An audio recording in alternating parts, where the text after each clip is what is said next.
welcome back to today's session. In the previous session, we discussed about the multivibrators. We discussed what multivibrators are. We gave an introduction to 555 timer. In the previous lecture, we looked into the pin configuration, internal schematic of 555 timer.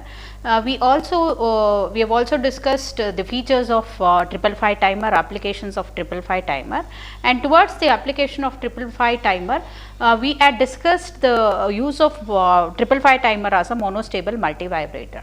So, just to recall, there are three types of multivibrators: monostable, astable and bistable multivibrators. And the beauty of your 555 timer is it can be usually used as monostable and astable multivibrators.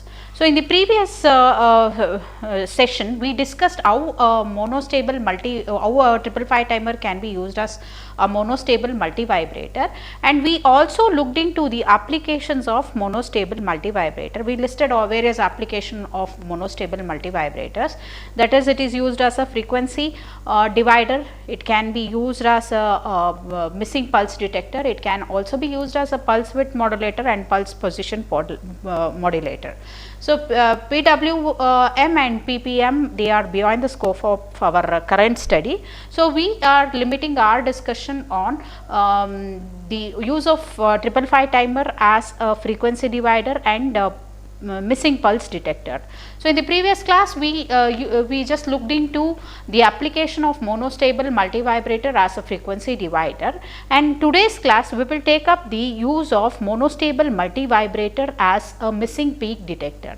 So, you can use your monostable multivibrator as a missing peak missing pulse detector. So, when I say missing pulse detector, so what I mean is we are giving a input as we are giving a train of pulses as input, and if at all there is a miss in the pulse, this is detected by the circuit. So, we can detect whether a pulse is missing in the incoming train of pulses. So, we will see how a monostable multivibrator can be used as a missing pulse detector, and the circuit diagram and associated waveforms, we have something like this.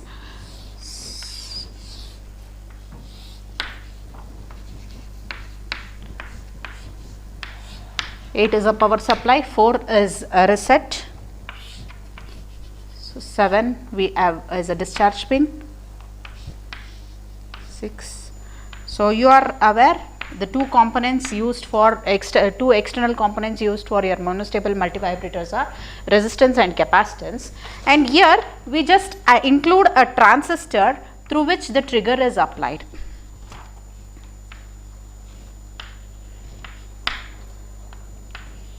So, we include a transistor at this point wherein the trigger input is applied. So, you are aware trigger is applied to pin number. So, we give trigger a train of pulses whose missing pulse is to be detected as the trigger input to your monostable multivibrator, and 1 is the ground pin, 5 is the control voltage pin. For current operations, for current applications, we keep 5 connected to the ground, and 3 is your output. So, this is your basic 555 timer monostable multivibrator using 555 timer modified for it to be used as a missing pulse detector. So, we give the train of pulses as a trigger input here, and if you can look into the waveforms, so we give a train of pulses here,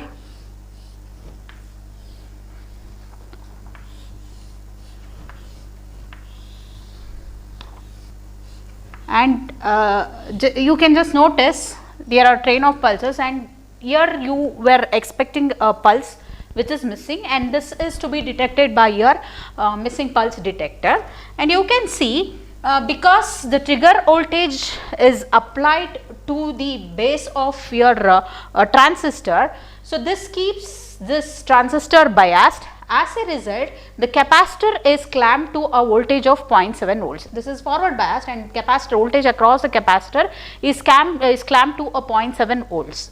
So, you can see always the capacitor is at 0.7 volt. It is clamped to a 0.7 volt.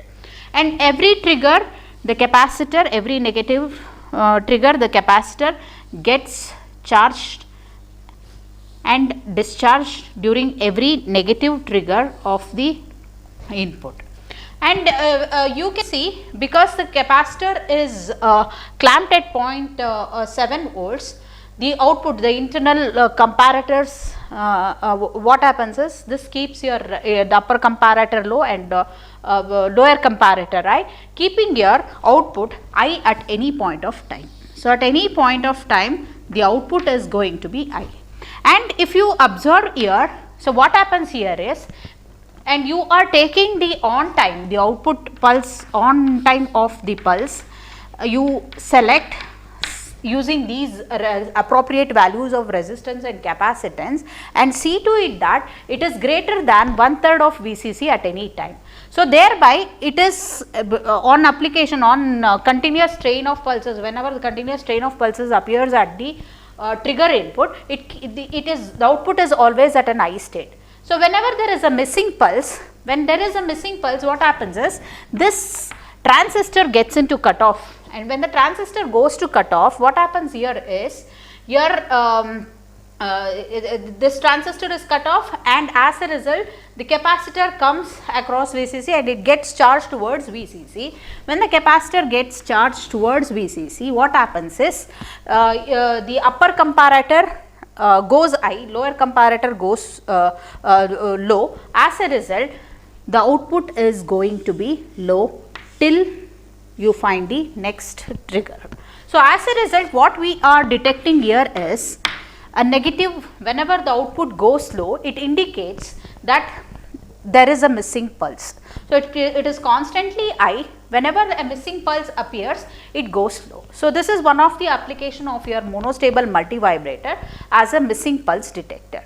So, with this we conclude the discussion on applications of monostable multivibrator. So, you can use 555 timer as a monostable multivibrator. In the previous session, we looked how a 555 timer can be connected as a monostable multivibrator.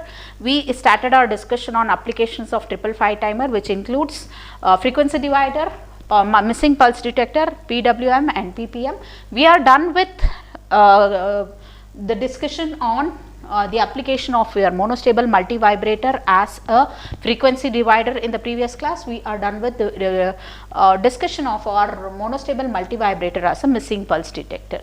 So, with this we will take up few problems on monostable multivibrator before we start up the discussion on astable multivibrators. So, we will quickly take a few problems on monostable multivibrator before we take up the use of 555 timer as an astable multivibrator. So, here we have a monostable multivibrator. You are asked to design a monostable multivibrator for a time period of 10 millisecond, 100 millisecond, and you are asked to choose, he is giving you the available resistance of 105 kilo ohms. So, if you can recall, a monostable multivibrator looks something like this. So, we will try writing the monostable multivibrator circuit.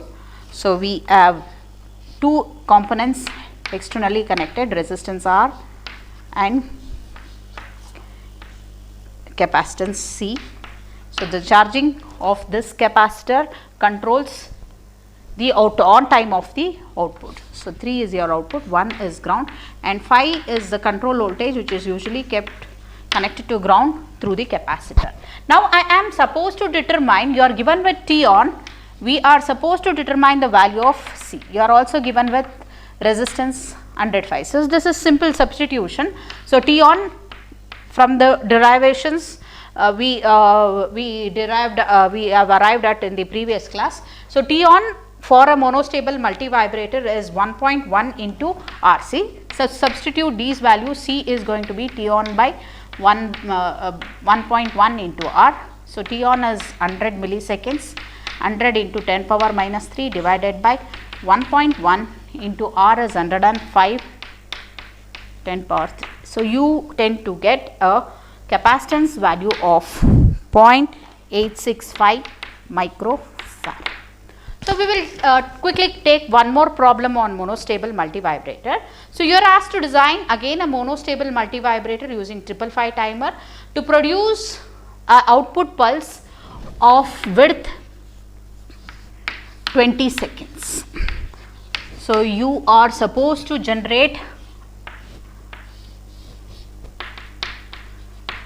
design a multivibrator which on application of a trigger goes to a quasi stable state, remains there for 20 seconds. So, this is what is the requirement. So, you are aware this is how you connect a 555 timer as a monostable multivibrator, and the expression for T on is 1.1 RC. So, let me take some available capacitance value. Say I have 150 microfarad.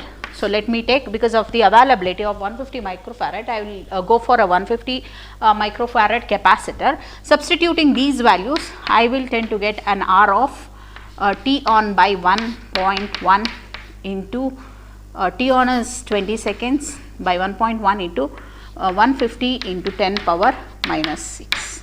So, resistance value is going to be 121.21 kilo ohms.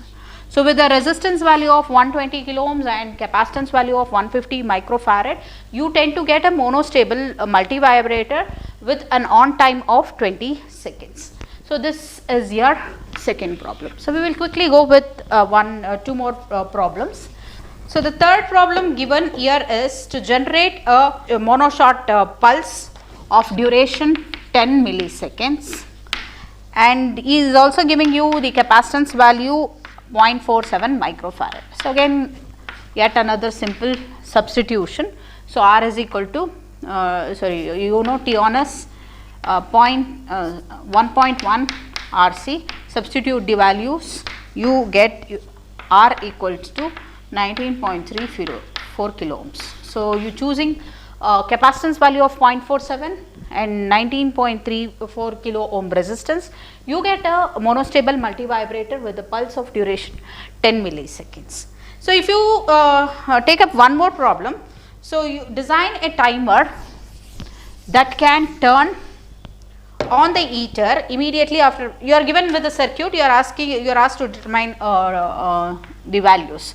So, you are aware monostable multivibrator looks something like this. Pin number 8 power supply, 4 is reset, it is connected to VCC, and 7 is a discharge transistor to which we are connecting resistance A 6, and here comes your capacitance C 2. We apply trigger, 1 is ground and 5 is kept connected to the ground control voltage, and 3 is your output. And to the output of this circuit, what he is doing is connecting an heater.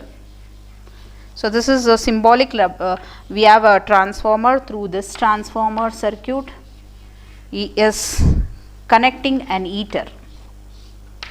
So, you have a heater connected to the output of your monostable multivibrator. So, what is expected is and here you are to the trigger, you are connecting a switch.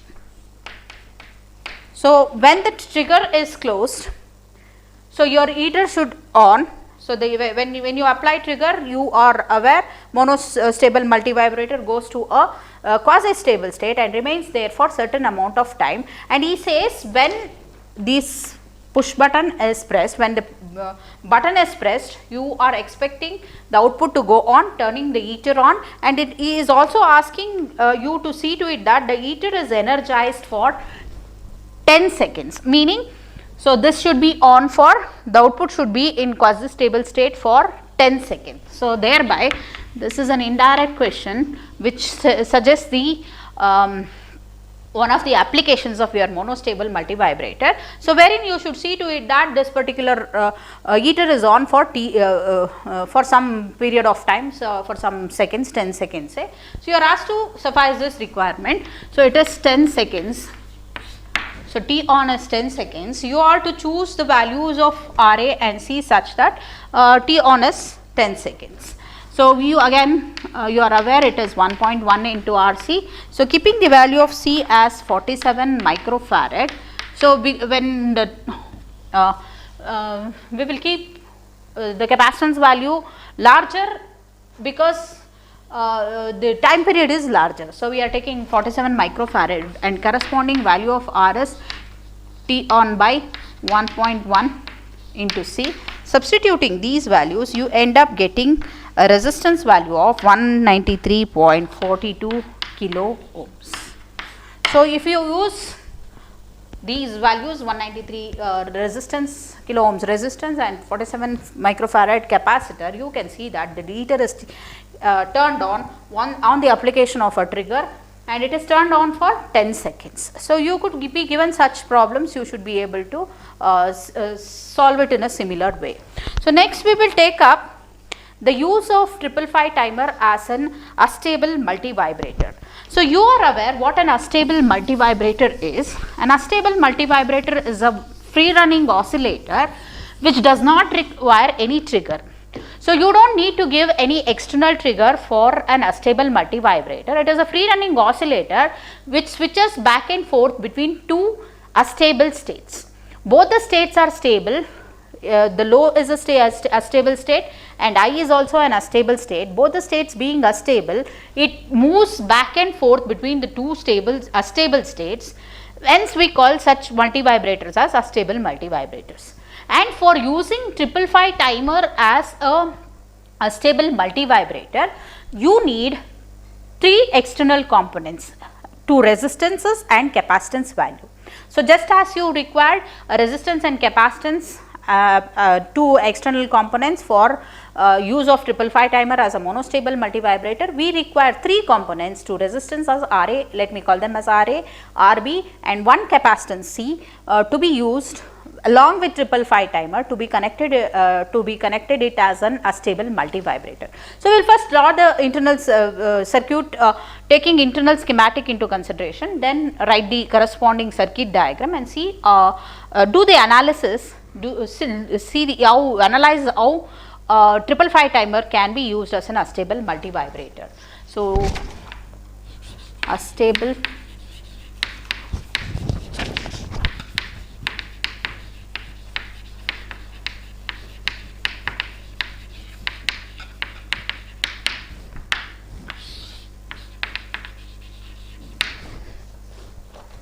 So, as I said, we are making use of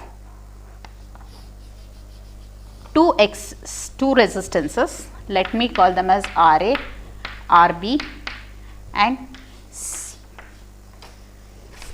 and capacitance C. So, let me call this. So, the charging and discharging of these capacitors through RA, RB and RB determines the on and off time of the output. So, these are the external components used, and internally you are aware there are three identical resistance, 5 kilo ohm resistance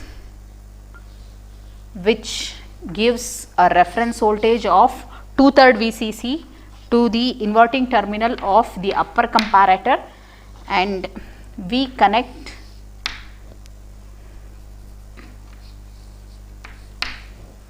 and we also have a lower comparator. The reference voltage for the lower comparator is 1/3 VCC and it is applied to the non-inverting terminal, and the trigger input is applied to the non-inverting terminal of your. So, we have three identical resistance of 5 kilo ohm each. This is internal to your 555 timer, and you are aware the output of the two comparators, they feed into an SR flip flop, and the two complementary outputs Q and Q bar is your output. So, this gives you a Astable output.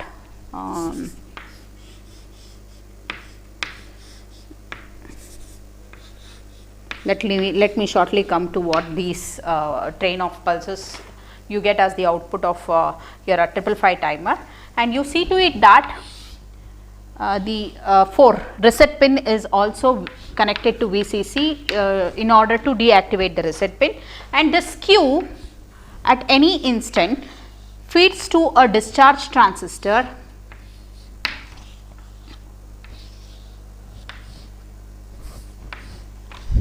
it feeds into a discharge transistor,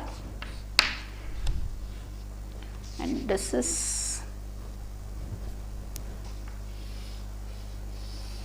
connected here. So, your discharge transistor gets connected here. Now, we will see how exactly this operates as an Astable multivibrator. If you just want to put this into a circuit diagram, because this is rather confusing, we will use circuit diagram along with the pin configuration, and for understanding we will get back to the internal circuit internal schematic. So, we can put this in the form of a circuit diagram containing the pin configuration. As you are aware, 8 is VCC, 4 is reset, this is your reset pin, they are connected to VCC, and discharge transistor is your pin number 7, we are connecting RA to pin number 7, and between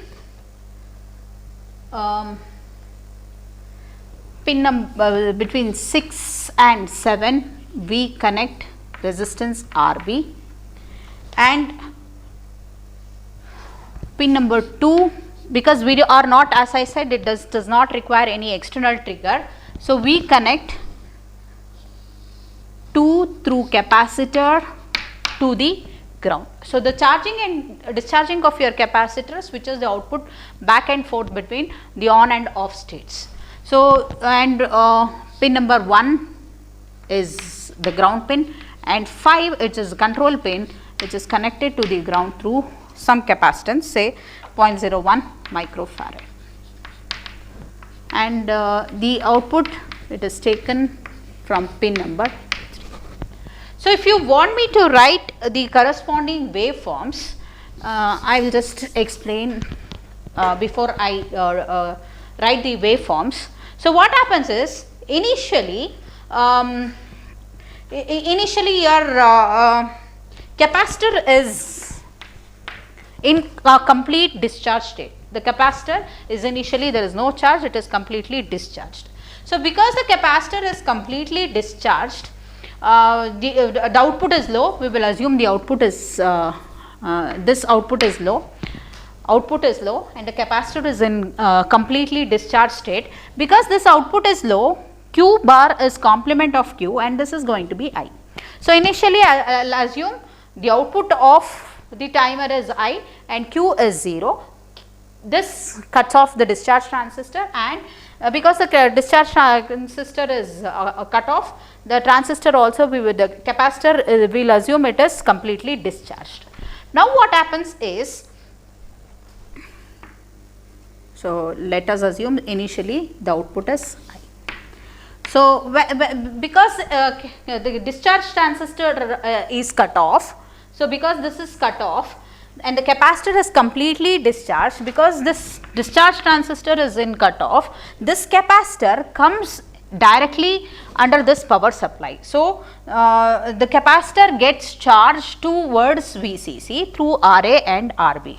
So, what happens is, when the output is I, this discharge transistor is cut off, because this is I, this is 0, this is cut off, and the capacitor comes across your power supply and it starts charging towards plus VCC. Now, once the capacitor voltage exceeds 2/3 of VCC, when it crosses 2/3 of VCC, the reference voltage of the inverting terminal of your upper comparator is 2/3 VCC.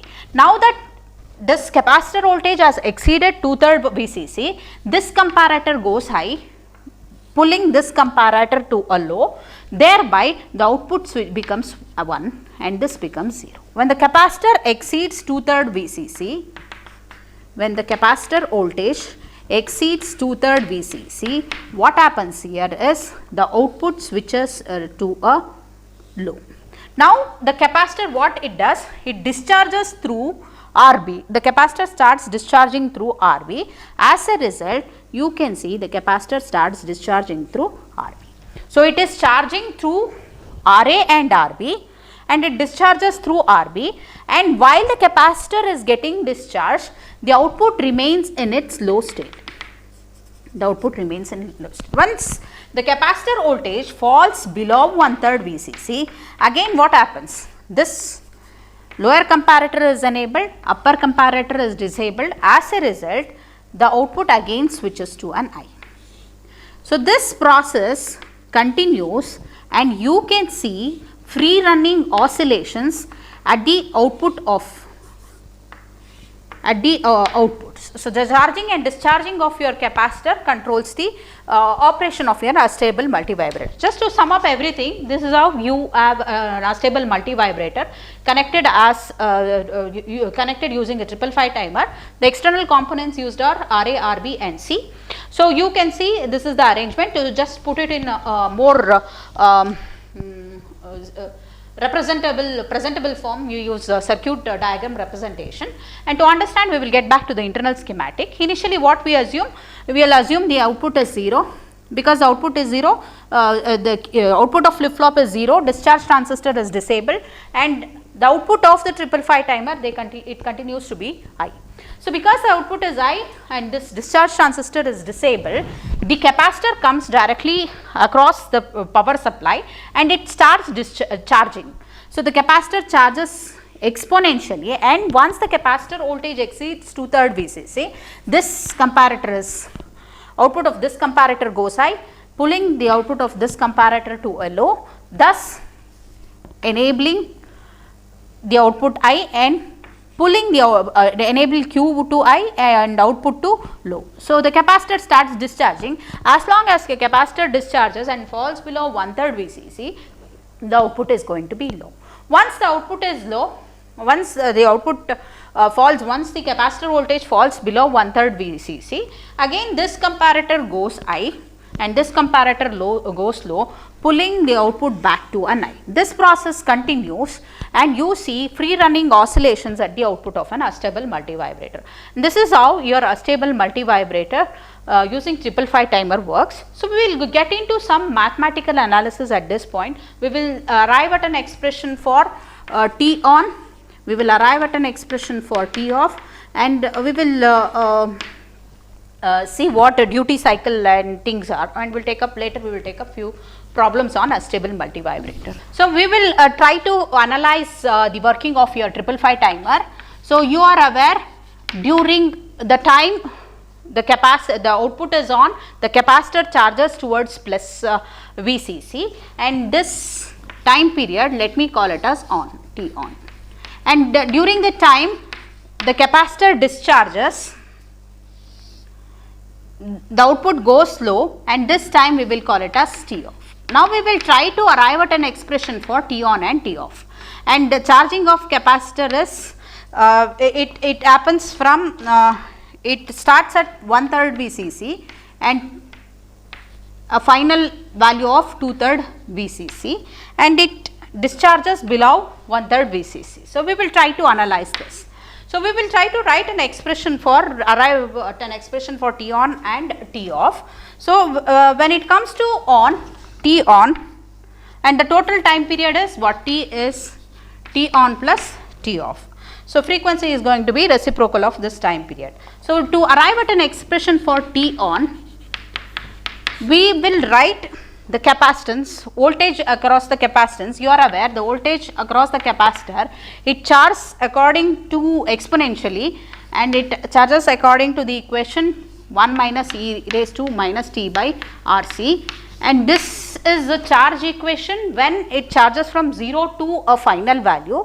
If at all the capacitor charges from some initial value, because it starts charging from 1/3 VCC to 2/3 VCC, accordingly our expression is going to be capacitance voltage across the capacitance is going to be final value plus initial value minus final value into e power minus t by RC. So, your final value is what?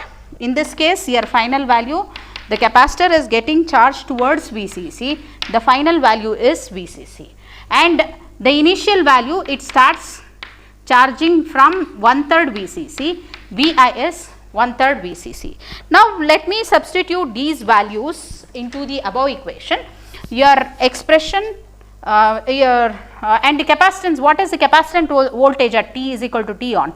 So, capacitance Vc at T is equal to T on is going to be 2/3 VCC, the final value is VCC, initial value is 1/3 VCC. We will substitute these values in this expression. It is going to be 2/3 VCC is equal to final value is VCC plus initial value is 1/3 VCC minus final value is VCC into e power T is T on by RC.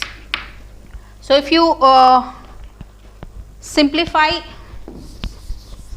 so it is going to be 2/3 VCC minus VCC into 1/3, I can write it as 2/3 minus 1 into VCC. If I take 1/3 VCC common, 1/3 minus 1 into VCC e raised to minus T on by RC. So, this gets cancelled. 2/3 minus 1 is going to be 1/3 is equal to 2/3 e power minus T on by RC. So, if I rearrange, it is going to be e raised to minus T on by, and R is what? It is getting charged through RA and RB. So, instead of R, we have a series of resistance RA plus RB, because it is not a single resistance, it is getting charged through RA and RB. So, instead of R, I will write it as RA plus RB into C. So, here also RA plus RB into C, RA plus. So, because it is getting charged through RA and RB, we will take the combined resistance value RA plus RB is going to be 1/2. So, if you take logarithmic and simplify, so your T on is going to be T on by RA plus RB is logarithmic of half, which is going to be minus 0.693. If I cancel minus sign on both the sides, so you end up getting T on as 0.693, T on as 0.693 into RA plus RB into C. So, this is the expression for on time.